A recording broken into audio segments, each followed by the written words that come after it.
Buenas noches, bienvenidos sean todos ustedes a este su programa Ni Más Ni Menos. Programa que hemos concebido con el objeto de compartir con ustedes las informaciones y los comentarios sobre los hechos y acontecimientos que por su trascendencia impactan en la vida de los dominicanos.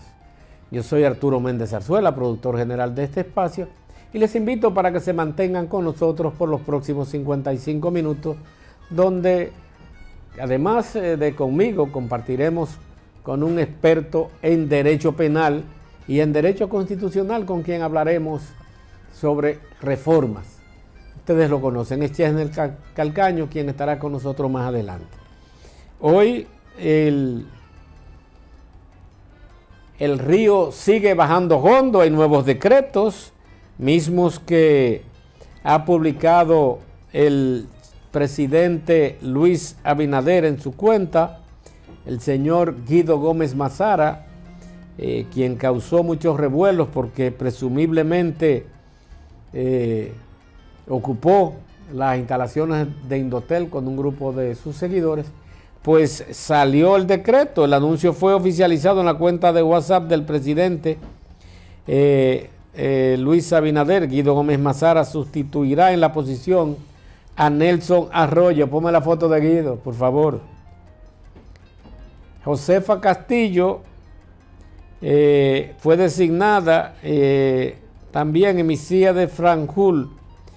Josefa Castillo será la directora del Instituto Nacional de Atención Integral a la Primera Infancia.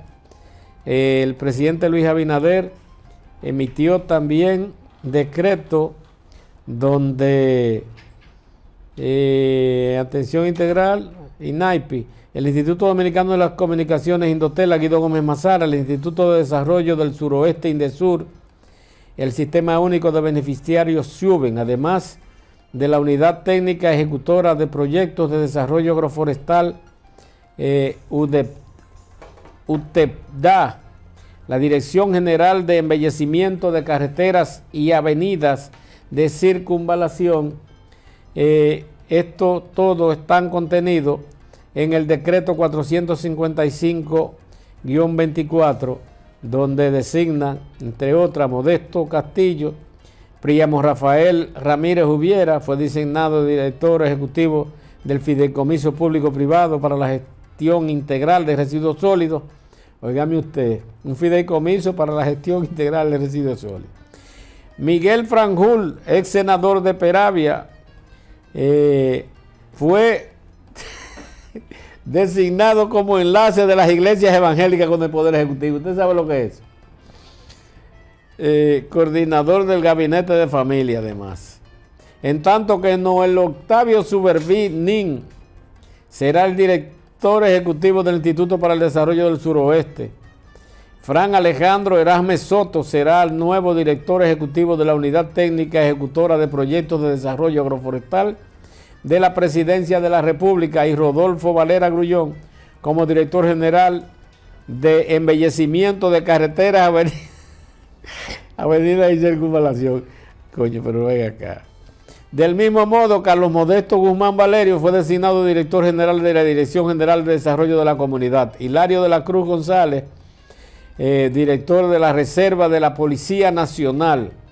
Mientras tanto, el decreto 456-24, Abinader designó a Augusto Virgilio de los Santos Almanzar como director general del Sistema Único de Beneficiarios, SUBEN. Bueno, si a usted lo nombra director de embellecimiento de carreteras, avenidas y circunvalaciones, preocúpese, porque como nada lo matan por ahí, un PRDista de ese nada. Vamos a recibir a Chesnel de Jesús Calcaño y Santos. Buenas noches. Honorable abogado de los tribunales del país, que nos había abandonado por mucho tiempo. No, tú sabes que por muchas cuestiones laborales, por ejemplo, hoy estaba fuera de la ciudad y tuve que moverme rápidamente porque lamentablemente el tránsito, tú sabes, con la remodelación a la autopista Duarte, pues de alguna manera hay que decir eso es una de las obras de este gobierno que valen la pena, la verdad. Yo creo una obra cumbre de este gobierno, porque realmente se ha hecho lo que nunca se ha hecho con respecto a la autopista Duarte. Sabemos que la autopista Duarte ha sido intervenida muchísimas veces, pero esta es la primera vez que hay una ampliación de carriles, que hay de alguna manera una limitación con respecto a unas áreas verdes que no tenían sentido, a mi juicio. Es decir, es mucho mejor que el tránsito fluya a tú tener un sinnúmero de árboles medio a medio a la carretera que limitaban los carriles. Claro, entonces yo creo que, pero sabemos que eso conlleva un gran esfuerzo, que es el esfuerzo de nosotros que utilizamos la carretera. Un sacrificio de los usuarios y un gran esfuerzo de inversión del Estado también. Exactamente. Del gobierno. Bueno, yo creo que estamos viendo al presidente, como tú anunciabas, formando su gabinete, refrescando el gabinete, que es necesario ante un cambio de mando, más cuando hay una continuidad en la misma persona, porque puede haber una continuidad de partido, pero en este caso hay una continuidad de partido y también una continuidad con respecto a la persona que dirige la principal magistratura del Estado, que es el presidente constitucional de la República, que es el primer mandatario. Es decir, es la persona que el soberano, mediante el voto directo, manda a que tome las decisiones de ejecución que el Estado necesita. Y qué bueno que se está haciendo a mi juicio de manera muy sosegada, muy cuidadosa, porque hay muchas personas, muchos aliados que han estado un poco ansiosos, porque lamentablemente sabemos que hay mucha gente que quiere colocarse para mi juicio, la empresa que más trabajo genera, lamentablemente, que es el presupuesto nacional. Sí. Y yo digo que lamentablemente porque debería ser que las empresas privadas sean las que manejen la mayor número, la mayor matrícula de empleo, pero no pasa así en la República Dominicana. Vemos que designaron ya un decreto que tenía hasta horas para salir, que es el decreto de Guido Gómez Mazara, que fue una persona que trabajó toda la parte de lo que es norcentral, lo que es el Cibao Norcentral, sí, lo que fue Cotuí, La Vega, Bonao, Cotuí, exactamente. Y todas esas demarcaciones fueron ganadas, es decir, que Guido Gómez Mazara cumplió con el compromiso que el presidente le puso en la mano, y sabemos que Guido Gómez Mazara no solo es un gran intelectual, sino que es un ser humano, un político que sabe ligarse con las masas de abajo, que son las que realmente se levantan el tercer domingo de mayo, como pasa ahora, a votar. Entonces, qué bueno por la designación de Guido Gómez Mazara en el Instituto Dominicano de la Telecomunicación, Indotel, donde se toman muchas decisiones con un elemento, un rubro súper importante que son las telecomunicaciones, la internet, la comunicación digital. Máxime cuando se inició en este gobierno un proyecto de colocar lo que son las cajitas de conversión para aquellos lugares en los cuales no llega o no tienen los equipos de receptores para recibir la televisión digital, porque ya se está convirtiendo toda la televisión de la República Dominicana en televisión digital. Y qué bueno que una persona como él, que tiene mucho, yo veo que ahí colocaron algunos de los, vamos a decir, de los títulos más importantes que él tiene, y creo que se quedaron muchísimos, porque sabemos que es un gran intelectual el señor Guido Gómez Mazara. Sí, porque el mayor expertise que Guido tiene no te lo da escuela alguna, sino tú lo adquieres autodidáctico. O sea, tú lo adquieres por tu cuenta cuando tú te dedicas, como lo has hecho tú, a fortalecer lo que... Porque las universidades te enseñan la metodología, te dan la pauta para que tú te expreses. Por eso hay gente, por ejemplo, que tú lo ves, que son profesionales y andan por ahí, porque no se dedicaron, obtuvieron el título, pasaron un pensum, terminaron un pensum, presentaron un trabajo final, una tesis o un monográfico, se graduaron, pero realmente no le dieron seguimiento, y por eso hay buenos y malos profesionales. Todo va a depender del tiempo que tú dediques a instruirte, en el área que sea. Guido es una persona que tiene un contraste o muchas contradicciones con mucha gente, porque es una cabeza muy lúcida, muy pensante. Y con una personalidad muy frontal, que no teme decir lo que piensa. Y eso lamentablemente en el ámbito político, recuerden que se utiliza mucho eso, que hay que ser político. Cuando la gente habla de que tú tienes que ser político o políticamente correcto, se está utilizando ese concepto ahora, es que tú tienes que a veces manejarte con hipocresía. Sí. Y sabemos que él... Doblegarte. Exacto, él es una persona muy frontal. En un primer momento fue el único que combatió con el presidente Luis Abinader y también Ramón Alburquerque por la candidatura a presidente de presidente de la República para ser nominado desde el Partido Revolucionario Moderno, y ya luego con una vamos a decir una vertiente muy positiva, dijo no, yo acepto los resultados, voy a hacer un trabajo, y lo hizo y cumplió, y qué bueno, de verdad que sí. Ramón Arturo, sí, yo creo que... Sin lugar a dudas, yo entiendo por la importancia, y tú señalabas, que tiene el Indotel para el desarrollo integral de la República Dominicana. Guido tiene la oportunidad de hacer un importante trabajo, así como lo hizo José Rafael Vargas en su momento.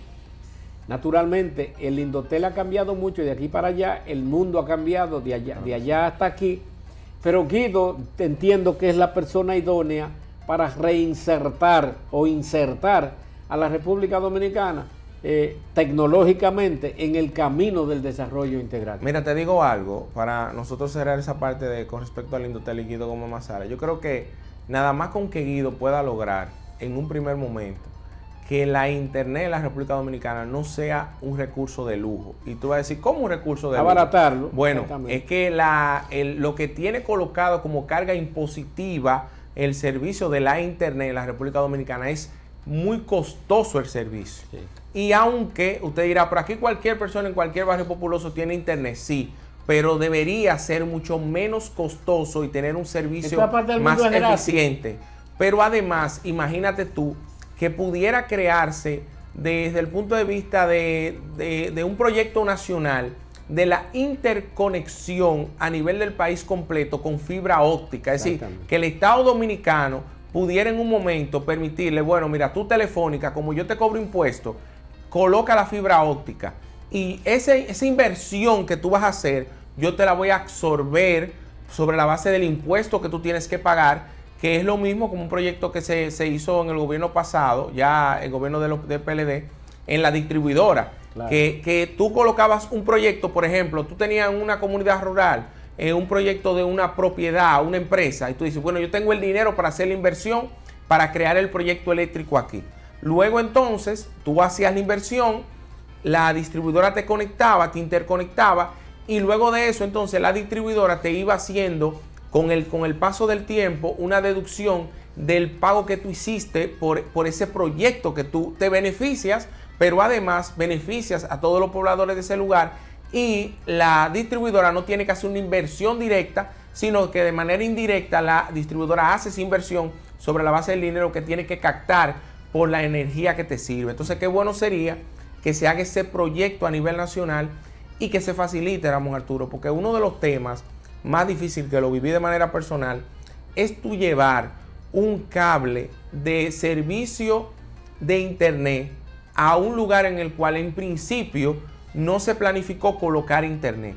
Hay que hacer un proceso burocrático en los ayuntamientos, desde la telefónica, que no son tan ágiles, hasta para el pago de esa... Porque tiene un costo. Exacto, por el uso de suelo y el uso de que ese cableado va en los postes que son propiedad del ayuntamiento municipal. Si no hay una gran cantidad de usuarios donde ellos vayan a tener realmente beneficios por la cantidad de facturación que van a hacer todos los meses, entonces no es fácil hacerlo.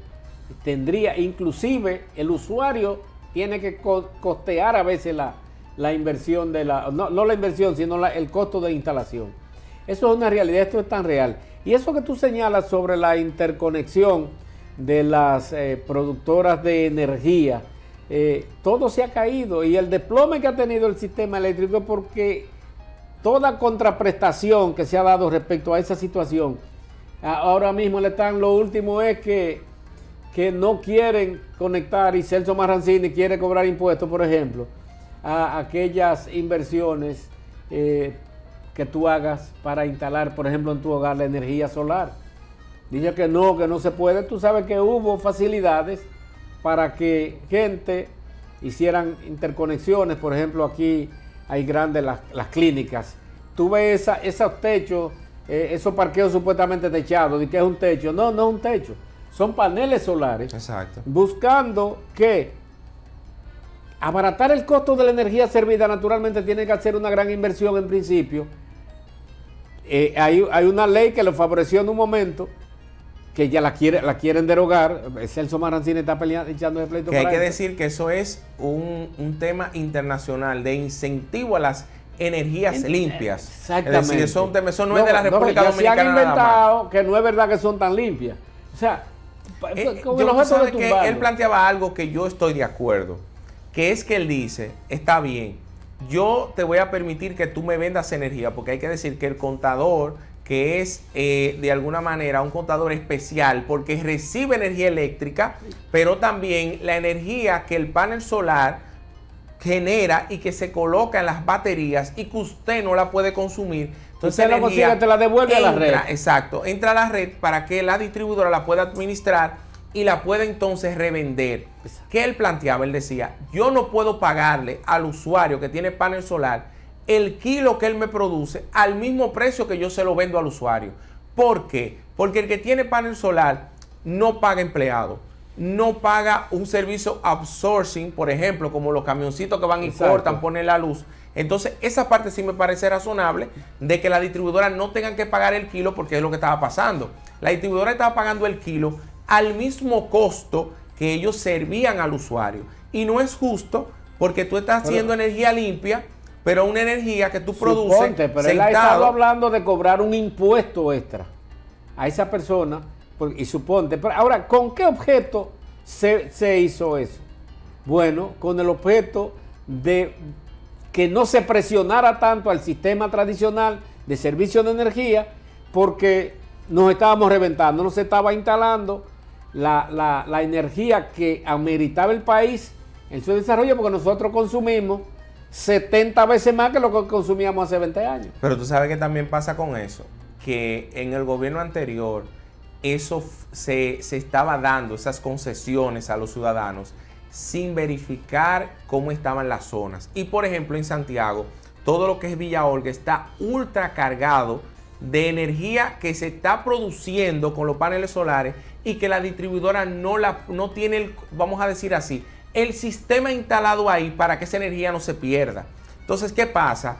Eso también debe ser colocado sobre la base de ciertos criterios. Hay que regularlo. Porque los contadores especiales son más costosos, tienen que ser licitados y esos contadores no pueden ser vendidos por empresa privada, sino que la distribuidora que lo tiene que servir. Entonces, todo eso hay que regularlo un poco, porque lamentablemente hay que regularlo totalmente. Lo estaban colocando. Sin lugar a dudas. Y por ejemplo, en Punta Cana, donde tú sabes que es privada, tiene una concesión igual que en Terrenas y en Puerto Plata, que esas concesiones vienen desde los años 2000. En ese lugar, a las personas que tienen paneles solares, esas empresas de distribuidoras, por el mismo problema, están como quiera cobrándole un impuesto especial para ellos de alguna manera también darle el servicio. Porque si el contador se daña, no es el mismo que lo va a arreglar el usuario. Tiene la distribuidora que darle el servicio de reparación. Si hay un problema de que se dañó un cable en el frente y que, por ejemplo, no hay servicio de la energía solar, que puede pasar ante un ciclón que se puede extender y se descargue, si a ese usuario siempre tú lo tienes que tener interconectado. Entonces, sobre la base de eso, yo también lo veo razonable que si fuera que tú te aísles y no dependiera de mi sistema, que me genera una carga económica de nómina y de gasto, entonces pues yo no te cobro nada. Pero si tú tienes que estar interconectado obligatoriamente porque tú sabes que ante una emergencia puedes necesitar de mi energía, entonces yo tengo de alguna manera que salvaguardar que al momento de que yo te dé el servicio, yo no te lo esté dando gratis, ni que tampoco me esté afectando a mí porque tú no me das ningún beneficio. Sí, hay que hacer una ponderación. Hay gastos operativos. Exacto. O costos operativos, no gastos, porque no son gastos. Y hay que decir algo, Ramón Arturo, que debo destacar. Celso Juan Marancini piensa en la distribuidora como empresas. Y los empresarios lo que quieren que la empresa, tú inviertas poco y le saques mucho. No que tú inviertas mucho, como pasa con la distribución eléctrica en este país, y le saques poco. Algo que hizo el presidente Luis Abinader, que no se hacía en gobiernos anteriores, fue el eliminar un proyecto que había, que tiene un nombre, pero ahora mismo no lo recuerdo, pero se lo voy a conceptualizar. Consistía en dar apagones de manera selectiva y con eso se reducían las pérdidas. Es decir, usted decía, bueno, por ejemplo, al viejo Puerto Rico le tocan hoy 4 horas de apagón en el día. A Salsipuedes le tocan 3 horas de apagones. Y los lugares más privilegiados, que son los que más pagan energía eléctrica, porque no podemos decir lo que no es, la clase media, entonces a esos lugares se le daba mucho más servicio de energía eléctrica. Al el presidente Luis Abinader decir, no, eliminen ese proyecto y denle energía 24 horas a todo el mundo sobre la base de la realidad que tenemos, la energía que podemos servir, entonces, ¿qué generó eso? Un aumento de las pérdidas, porque sabemos que en los lugares más despreciados o que tienen menos poder adquisitivo, se paga menos de servicio de energía eléctrica. Te pagan normalmente 600 pesos. Pero ejemplo, peor aún. A mí me llegó este mes 1.677 pesos más que el mes pasado con el mismo consumo. Pero peor aún, Ramón Arturo, aquí hay zonas rurales. Y yo digo con el mismo consumo, aunque tú chequeas las barras y tiene más, pero el mismo consumo porque yo no instalé nada más. Dos aires que se prenden toda la noche. Mira, aquí hay unos sectores rurales que no son tan rurales ya, porque son hasta municipios, no voy a mencionar de qué lugar para hasta cuidarme, donde la gente no quiere que le quiten la tarifa fija, porque no quiere que le instalen contadores. Han hecho huelga, han quemado de todo, para que no le quiten la tarifa fija. Y en esos lugares con tarifa fija tienen colmado 3, 4 y 5 freezer. Pero no, tú tienes una amiga, y que es amiga mía también, que se da el lujo de decir que no apaga esos aires. Y paga 300 pesos. Porque tiene tarifa fija. Y eso no es justo. Entonces, eso no es justo. No. Es decir, hay tenemos que ir a una pausa. Realmente. Queríamos hablar, no entendimos un poco de esa vaina. Quería hablar del match, el pleito de Milton Morrison. El honorable Milton Morrison, que dice el amigo tuyo que no es tan honorable. Pero bueno, ese es un pleito que el presidente deberá tomar cartas en el asunto. Yo creo que Celso se excedió en la declaración que dio. ¿Sabe por qué? Pero además, quizás no si la tú declaración. eres el que sabe cómo se manejan las personas jurídicas, porque la distribuidora de electricidad son empresas privadas de capital público. ¿Qué quiere decir? Que las distribuidoras de norte, de sur y de este se manejan bajo el régimen de sociedades comerciales. Sí. Por ende, tienen que tener un consejo. ¿Y qué son los que la gente ve como los máximos exponentes de esa distribuidora? Gerentes. Entonces, ¿quién está encima del gerente? El consejo. ¿Y quién es el presidente del consejo? Celso Juan Marrancini. Sí. Entonces, si él le trabó, como él dijo en un programa, los procesos, él no puede venir a decirle ahora, no, lo que yo encontré en Edesur, que no se hicieron unas compras o no se hizo adecuadamente, porque lo que está diciendo es que no se envió al técnico, porque tiene que enviarse para ver la calidad de los productos que se van a servir, porque imagínate. Pero además dijo que unos, ¿cómo que se llama esto? Los transformadores de potencia. De potencia. Que lo facturaron como nuevo y eran usados. Lo que quieren entregar. Porque no lo han entregado todavía. Que hay problema con eso. Sí, pero se supone que para eso debe estar la veeduría. Pero no la veeduría. El problema es que porque oye, lo que pasa, que Juan Marrancini, cuando lo puso Leonel Fernández, acabó con nada más. Yo te voy a decir por qué es injusto lo que él dice. Ninguna compra que se haga en la distribuidora se puede hacer, y más si esta es una cantidad considerable, sin que el Consejo Unificado verifique todo y apruebe. Aparte del Consejo Unificado, y es algo que yo... ¿Y él es el presidente del Consejo Unificado? No, compras y contrataciones. ¿Dónde estaba cuando sucedió eso? No hay un paso que se dé fuera del portal transaccional de compras y contrataciones. ¿Dónde está la rigurosidad de ese señor Carlos Pimentel, que habla mucho hasta por los codos? Eso deberá investigarse. Mientras tanto, Milton Morrison está ocupando una posición que acaban de decir que hubo uno que se fututeó 1.300 millones de pesos. Y eso no se ha investigado ni ha pasado nada con eso. Él lo negó, dijo que es una familia muy honorable. Y yo te voy a decir algo. Y realmente el papá de esos muchachos... No, y te voy a decir algo. Es que si tú te pones a estudiar, porque tenemos que tener cuidado con eso, lo que Celso está diciendo es que hay una negligencia en el proceso. pero no que hay un hurto, porque todavía los productos... Sí, no, él habló de malversación. Los productos, sí, pero que estuvo inadecuado de parte de totalmente. Bueno, pero inadecuado. Y te voy a decir por qué. Porque si ese proceso se dio, la primera firma que debe estar ahí es la de él, porque él es el presidente del Consejo Unificado. Entonces yo creo que hay que tener cuidado con eso, porque a veces los empresarios privados lo ponen en un cargo público y quieren tirarle de aquello a los políticos. Es que él no es nuevo en eso. Él está bregando en eso desde 2004. Mira qué es lo que pasa. Que él siempre ha ocupado puestos importantes y quiere embarrar. En aquella ocasión fue con Radamés Segura. Ahora con todo el que ha pasado por ahí. Pero ¿qué sucede con eso? Que hay una responsabilidad que usted adquiere y el problema no es tanto eso. Tú dices, porque yo entiendo lo que tú dices, que no es eso, pero lo acusó directamente a él de la administración pasada. ¿Quién fue el encargado de la administración pasada de EDESUR? Fue Milton Morris. Claro que sí. Entonces, si hay malversación de fondos, el responsable es Milton Morris. Y ahora fíjate lo que hace el nuevo ministro de Energía y Minas, que dice que como hay un proceso, él lo dice, lo dijo, me encantó, porque él, ese tipo que era el ministro de la presidencia antes, Joel Santos, esa persona, y para mí va a ser un excelente trabajo ahí, que dice, no, se están reparando transformadores de potencia hasta esperar que vengan unos de China que se pidieron y que estén en proceso. Porque se depositó el 20%, que tú sabes mucho más que yo de eso, para asegurar esa compra, porque una empresa no puede empezar a producir sin tener seguridad de que realmente hay un compromiso entre el Estado y una empresa privada. Es decir, para mí estuvo desacertado. Yo creo que lo que quiere César Juan Maranzini, más que nada, es colocar en toda la distribuidora empresarios privados, gente de su confianza. Exacto, eso es lo que él quiere, pero él no tiene derecho a que, si fue el mismo presidente que lo nombró, él quiere desprestigiar personas que son del gabinete del presidente.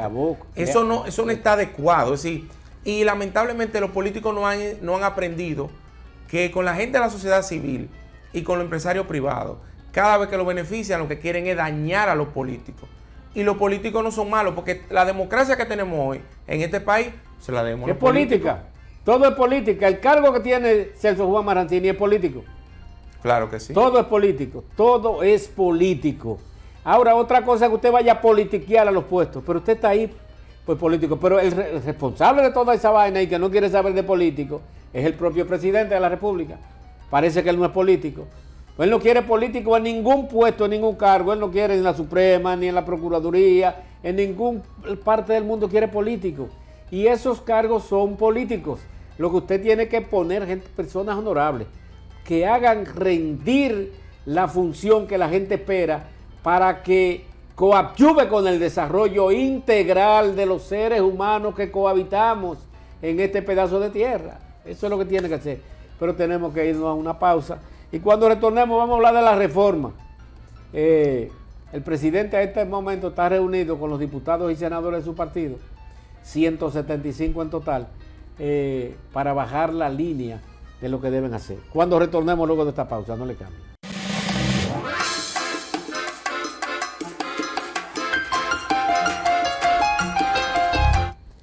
Gracias por mantener nuestra sintonía. Es tiempo de reformas, reforma constitucional, reforma fiscal, que yo dudo, pero de ese tema lo vamos a tocar mañana, que haya reforma fiscal, sobre todo en un ambiente como este, donde se ha planteado que el Fondo Monetario Internacional ha planteado que se debe recuperar un 4% del PIB, que serían casi 300 mil millones de pesos, más de lo que se integra, aunque el presidente ha querido decir que eso no es para aumentar impuestos, sino para bajar el monto de los intereses que se paga de la deuda, porque es increíble lo que estamos pagando de deuda.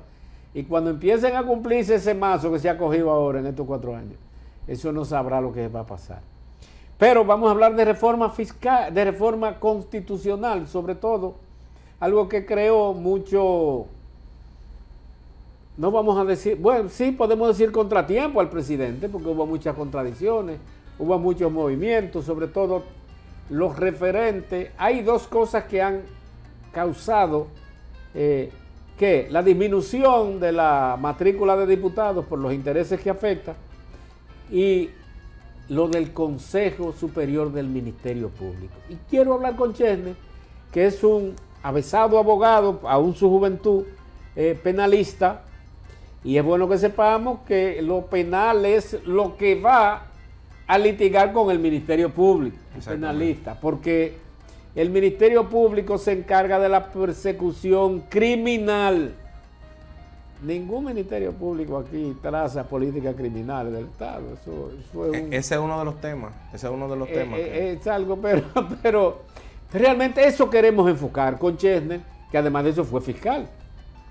Fue abogado público, lo que diríamos defensor público, que es el abogado que usted, cuando no tiene dinero, el Estado le asigna. Cuando no tiene dinero ni tiene abogado privado, porque hay que decirlo. Cuando no tiene dinero para pagar un abogado privado. O cuando no tiene abogado privado, porque es un derecho constitucionalmente establecido, el derecho de defensa. Claro. O aunque tenga dinero. Exacto. Sí, es decir, usted puede, es como que usted me diga que yo no puedo ir a un hospital porque yo puedo pagar una clínica privada. Sí. Hubo un principio que si usted tenía dinero no le asignaban uno, y es una violación a un derecho constitucional.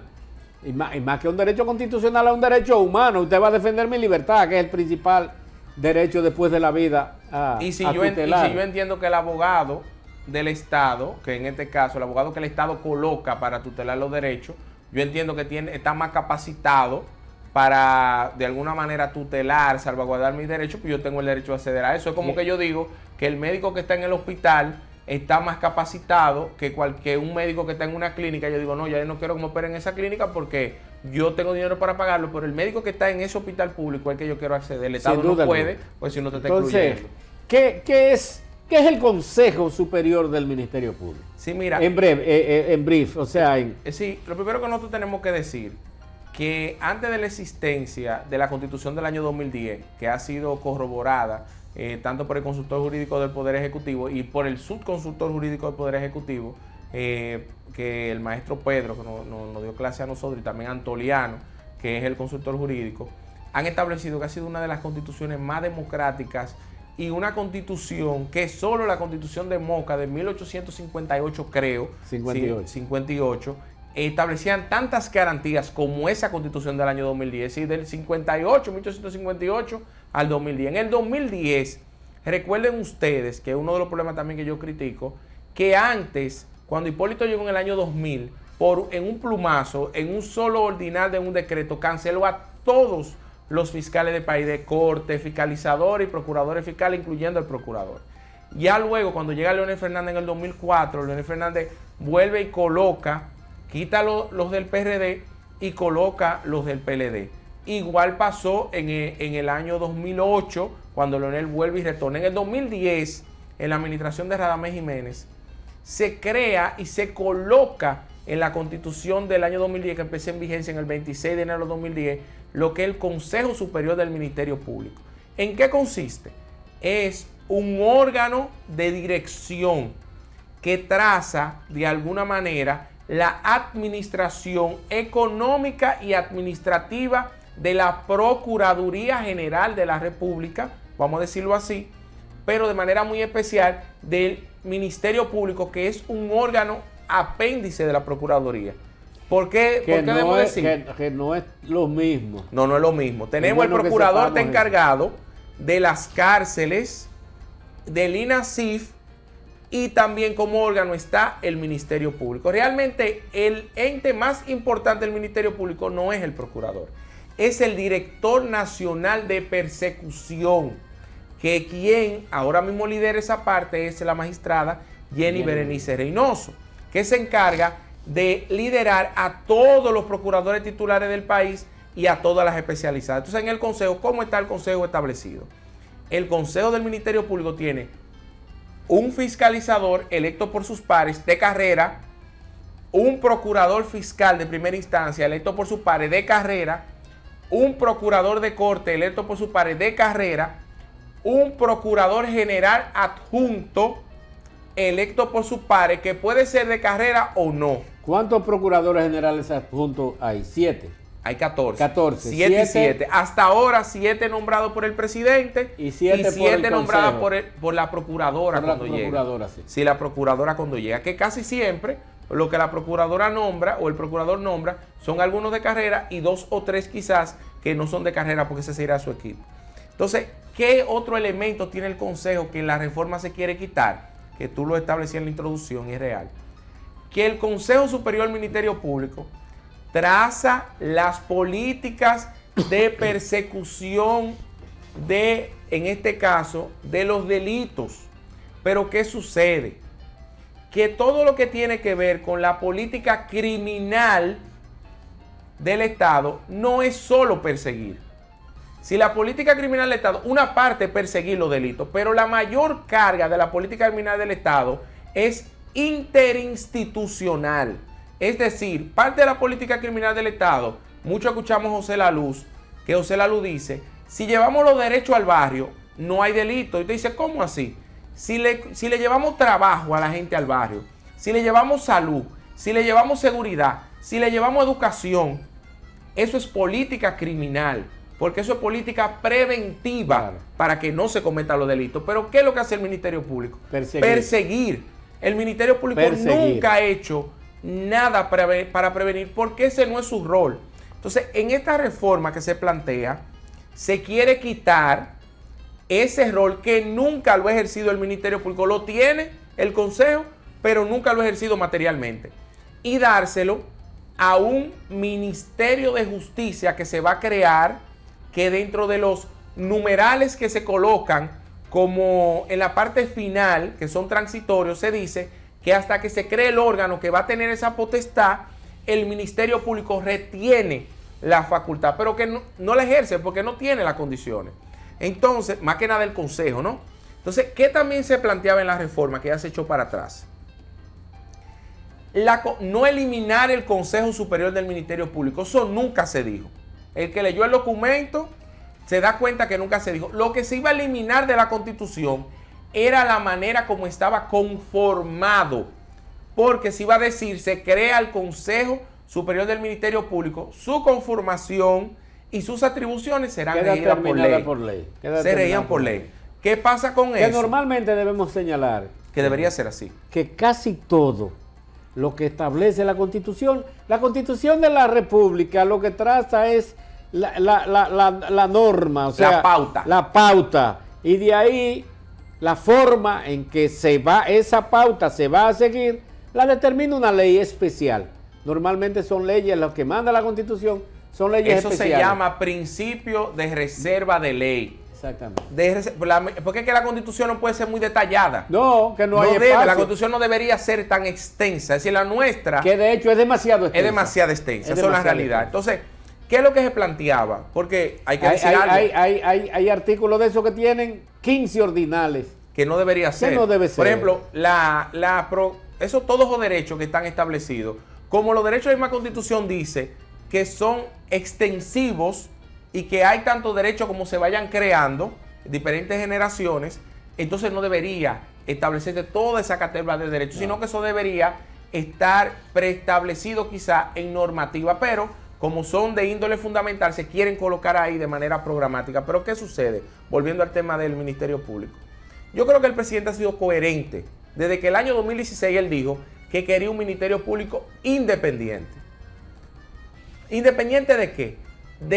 Del favor político partidario, porque el Ministerio Público es un órgano político. Porque está establecido en la Constitución política. Lo que pasa es que la gente eso no lo entiende el concepto. Pero todo lo que se desmembra del Estado es político, todo.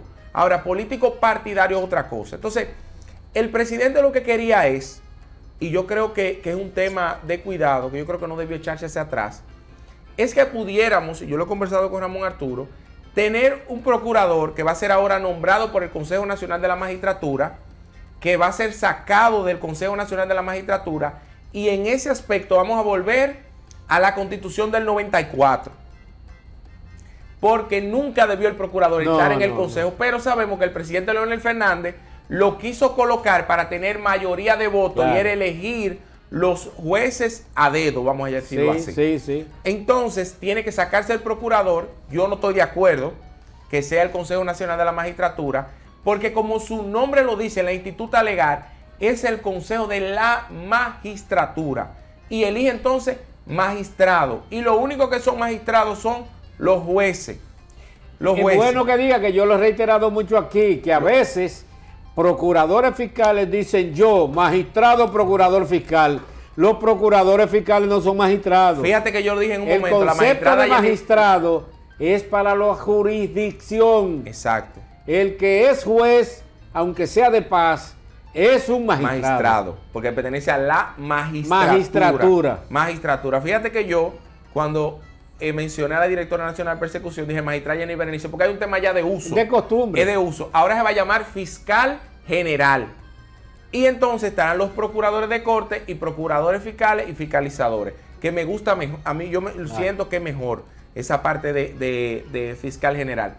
Se va a sacar del Ministerio Público de Procuraduría el procurador general adjunto encargado de la persecución de los delitos o de los temas administrativos. Pero se va a llamar ahora procurador, creo, si no la memoria no me traiciona, o procurador del Estado.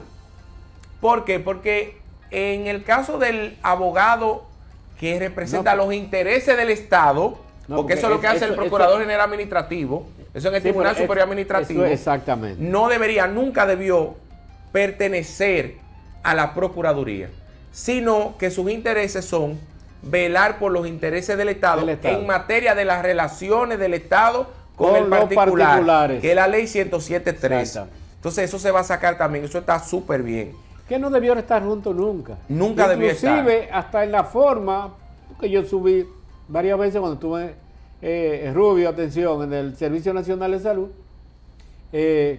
cuyos casos normalmente se litigan en la jurisdicción administrativa, contenciosa administrativa, y ellos no se consideran fiscales. Inclusive tú hablas con ellos y ellos no son fiscales, ¿no? Ellos son abogados del Estado, que no es el abogado del Estado de la jurisdicción inmobiliaria. Generalmente debería ser el abogado de la administración pública. Así se denomina ahora. Sí, abogado de la administración pública. Él va a procurar por la administración pública. Así se va a denominar en la reforma, si es aprobada. Exactamente. Entonces, eso es otro elemento positivo. Yo creo que ese intento que está haciendo el presidente Luis Abinader de colocar la manera de elección, ¿por qué? El presidente, dice la gente, sí, el presidente que lo va a sugerir, pero hay un elemento que no estaba antes: no puede tener relación con un partido político, ni en militancia, ni en dirección en los últimos 5 años. Porque no podemos decir, no es político partidario, porque yo también tengo un derecho de formar y estar parte de un partido político, y eso a mí no puede ser como la mancha indeleble de Juan Bosch. En ese cuento, no, yo tengo un derecho. Y ser político partidario, eso no es malo, porque lamentablemente hemos querido como hacer una tacha. Exacto. Eso se ha estigmatizado. Como usted decir que usted de la sociedad civil. Por ejemplo, Radamés Jiménez fue mal procurador. No, claro que no. Fue el hacedor de todo el sistema penitenciario. Claro, él fue el que modernizó prácticamente el modernismo que tenemos hasta ahora. Pero Hipólito Mejía tuvo uno que le renunció. ¿Cómo se llamó? Que murió, Dios lo tenga en su justo lugar. Virgilio Bello Rosa. Oye, una dama, pero un hombre con todas las condiciones. No, y como legislador. Como legislador, como fue Virgilio Bello Rosa también. Pero eso no debe ser un esquema. Entonces, ¿qué va a pasar ahora? El presidente lo va a nominar, como pasa, señores. Va a ser lo mismo que si fuera nombrado por decreto. Pero ¿cómo pasa cuando hay un juez de la Suprema Corte de Justicia estadounidense? ¿Quién lo nomina? El presidente. ¿Y quién es que vota si tiene las condiciones o no? El Congreso. Y el Congreso le ha dicho al presidente, mire, esa persona no está calificada, traiga otra.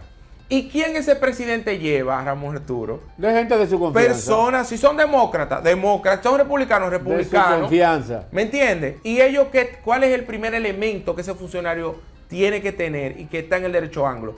El desagradecimiento. Claro. Porque Ramón Arturo me puso ahí para yo hacer un trabajo, no para yo tomar líneas de él. Entonces, esa persona va a ser electo ¿por quién? Por el Consejo Nacional de la Magistratura. ¿Quién está en el Consejo Nacional de la Magistratura? Los 3 poderes del Estado. Uno que tiene, de alguna manera, una soberanía indirecta y 2 que tienen soberanía directa. ¿Cuáles son? El Ejecutivo y el Legislativo tienen esa soberanía directa porque el pueblo vota por ellos de manera directa. De la gente, ahora, el tercer poder del Estado, que es el Poder Judicial y esas altas cortes, tienen una legitimidad indirecta porque son electos sobre la base de la fórmula de los otros dos poderes. Si el pueblo no vota por los jueces, vota por los legisladores y el presidente para que elijan los jueces. Entonces, ahí van a estar los tres poderes del Estado y ellos van a poder decir si esa persona está calificada o no. Y luego esa persona va a ser enviada por 2 años. Es decir, usted va a tener 2 años ahí, llueva, trueno o vente. No importa la decisión que usted tome. Luego de esos 2 años, se va a evaluar. Se va a evaluar si usted se mantiene ahí o no para ratificarlo por 2 años más. Cosa que yo entiendo que el presidente ha sido prudente. Hay personas que sugerían que se colocara por 6. ¿A qué instituciones, como creo que pasó en el Sistema Nacional de Salud? Sí. Chanel Rosa podía seguir. Claro. Y ¿por qué? Porque la ley permite que luego de electo tú tienes un periodo de elección de inamovilidad. ¿Y qué él dijo? No, es que yo no fue este presidente. Nos reunió a nosotros en ese momento y nos dijo, inclusive todos le planteamos la renuncia junto con él, que renunció a partir del 1 de agosto. Y este señor, el nuevo director, dijo, pero aguanten, no se me amotinen, aguanten ahí, por lo menos hasta que se vaya, no me vacíen la institución. Sí. Entonces pero él sí lo hizo. Es decir, ahora, ¿qué sucede con eso? Que hay eso se creó con la superintendencia. Hay varias superintendencias que inclusive terminaron ahora hace poco. Por ejemplo, a Chanel se nombró, Nelson renunció a las mismas condiciones, que fue nombrado en el 16, y Nelson renunció en el 18 por la misma condición. Chanel estaba hasta el 2022, o sea, 2 años después, pero él dijo, no, yo no voy a crear problemas. Y eso está bien desde el punto de vista normativo, porque da facultad a ciertos sectores a que no se manejen con ese trampolín de que si no te tira te empujo. Y el presidente fue respetuoso con el que decidió no renunciar. Pero además en el tema del procurador, que es lo que si tú lo pones a 6 años, tú a un nuevo gobierno le estás obligando a que tenga 2 años más con un ente de persecución criminal ejecutando la política criminal que va a crear el Ministerio de Justicia, y él puede decir, no, es que yo aquí soy inamovible, soy independiente, yo aquí no voy a coger línea de la forma como usted ahora quiere estructurar la persecución criminal.